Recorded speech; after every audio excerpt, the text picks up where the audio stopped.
Hello বন্ধুরা, আশা করি ভালো আছেন। আজকে একটা নতুন ভিডিও। নামাজ পড়িবার নিয়ম নিচে অনুসারে বর্ণনা করা হলো। 1. গোসল বা অজু বা তায়াম্মুম করে পাক পবিত্র হবেন। 2. সংসারের চিন্তা ভাবনা বলে একমাত্র প্রতিপালক আল্লাহর দিকে মনোনিবেশ করে কেবলামুখী পশ্চিমমুখী হয়ে দাঁড়াবেন। 3. নামাজের নিয়ত করিবেন। নিয়ত সহ করা জরুরি, পড়া নয়, করলে সবসময় ভালো। 4. আল্লাহ আকবার বলে উভয় হাতে বৃদ্ধাঙ্গুলি দিয়ে কান স্পর্শ করে হাত বাঁধবেন। হাত বাঁধার জন্য বাম হাত উপর, ডান হাত রেখে ডান হাতের কনিষ্ঠ ও বৃদ্ধাঙ্গুল দ্বারা বাম কবজি ধরবে এবং ডান হাতের বাকি 3টি আঙুল বাম হাতের উপর প্রসারিত থাকবে। এবার চুপে চুপে সুবহানাকা আল্লাহুম্মা ওয়া বিহামদিকা ওয়া তাবারাকা ইসমুকা ওয়া তাআলা জাদ্দুকা ওয়া গায়রুকা পাঠ করবেন।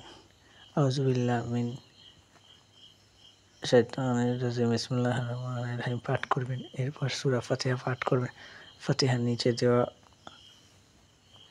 হয়েছে বা দেওয়া থাকে, আপনারা জানেন সবাই। এবার অন্য একটি সূরা পাঠ করবেন, তবে যদি ইমামের পিছনে নামাজ পড়েন তাহলে চুপ করে থাকবেন। সূরাসমূহ নিচে দেওয়া হয়েছে।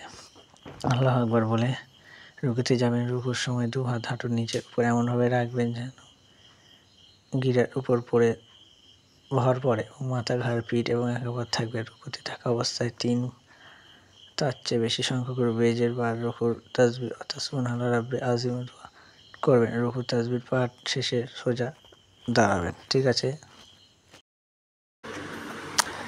ভিডিও ভালো লাগলে লাইক, সাবস্ক্রাইব আর শেয়ার করতে ভুলবেন না। ঠিক আছে বন্ধুরা।